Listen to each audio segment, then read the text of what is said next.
চিন্তামণিগড় গাঁৱৰ ১ নং চিন্তামণিগড় গাঁও মোৰ মানুহজন জটিল ৰোগত আক্ৰান্ত হৈছে। তেওঁৰ 2টা কিডনি ফেইলাৰ হৈ গৈছে। গুৱাহাটীৰ পৰা ট্ৰিটমেণ্ট কৰিছিলোঁ, কিন্তু ভাল হোৱা নাই। বহুত ট্ৰিটমেণ্ট কৰা হ'ল। আজি 2 বছৰ দিনে বহুত ট্ৰিটমেণ্ট কৰি আছোঁ, কিন্তু ভাল হোৱা নাই। তাক সেই অনুপাতে মই মাননীয় মুখ্যমন্ত্ৰী মহোদয় আৰু শিক্ষামন্ত্ৰী আৰু স্বাস্থ্যমন্ত্ৰী আৰু মানুহ চবকে যাতে এইটো অনুৰোধ কৰিছোঁ যে মোৰ মানুহজনক ট্ৰিটমেণ্ট কৰিবৰ কাৰণে কিবা এটা সাহাৰ্য দিয়ে। মোৰ 2জনী সৰু সৰু ছোৱালী আছে, সেই তাকে চাই মোক কিবা এটা সহায় কৰিবৰ কাৰণে মই অনুৰোধ কৰিছোঁ। সমূহ অসমবাসীক ৰাইজক মই হাত জোৰ কৰি অনুৰোধ কৰিছোঁ যাতে মোৰ মানুহজনক ট্ৰিটমেণ্টৰ কাৰণে বা মোৰ ছোৱালীজনীৰ কাৰণে কিবা এটা সাহাৰ্য দিয়ে যে মুখ্যমন্ত্ৰীকো মই এইটো অনুৰোধ কৰিছোঁ। মোৰ ঘৰ 1 নং চিন্তামণিগড়। মোৰ ল'ৰাটো আজি 2 বছৰে বহুত জটিল ৰোগত আক্ৰান্ত হৈ আছে।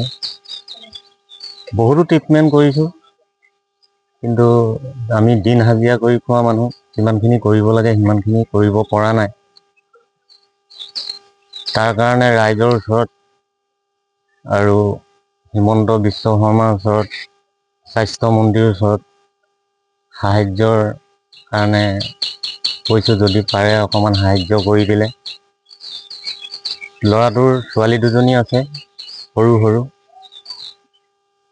তেহেঁতৰ মুখলৈ চাই যাতে অলপ ৰাইজে আৰু মুখ্যমন্ত্ৰী, শিক্ষামন্ত্ৰীয়ে সাহাৰ্যৰ হাত আগবঢ়ায়, মই তাকে কৈছোঁ।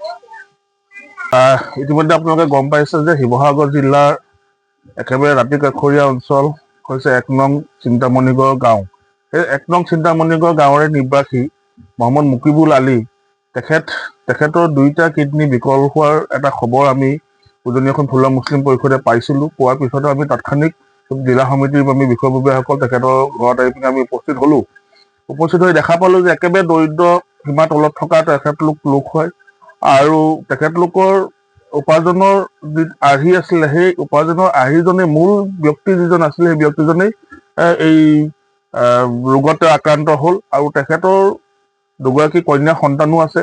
অতি এটা মৰ্মান্তিক আমাৰ দৃশ্য আমি দেখা পালোঁ, যিহেতুকে আমি অসমৰ আমাৰ সৰ্বকালৰ সৰ্বশ্ৰেষ্ঠ মুখ্যমন্ত্ৰী হিমন্ত বিশ্ব শৰ্মা ডাঙৰীয়াকে ধৰি আৰু অসমৰ স্বাস্থ্য বিভাগত যিজন আছে ৰণোজ পেগু ডাঙৰীয়া, আৰু শিৱসাগৰ জিলাৰ বিধায়ক অখিল গগৈ ডাঙৰীয়া, সকলোকে সামৰি আমি এটাই অনুৰোধ কৰিছোঁ উজনি অসম থলুৱা মুছলিম পৰিষদৰ তৰফৰ পৰা যে তেখেতৰ যি উন্নতমান চিকিৎসা আছে, উন্নতমান চিকিৎসাৰ ক্ষেত্ৰত তেওঁলোকে অকণমান সহায় হাত যদি আগবঢ়ায়, তেতিয়া এই দৰিদ্ৰ পৰিয়ালটোৱে যথেষ্ট উশাহ পাব আৰু তেখেতলোকেও এটা সকাহ পাব, আৰু এই যিজন ৰোগী আছে, ৰোগীজন নিৰোগী হ'ব পাৰিব, আৰু এই পৰিয়ালটি পিছলৈ পোহপাল দিয়াৰ ক্ষেত্ৰত তেখেতে সহায় আগবঢ়াব পাৰিব।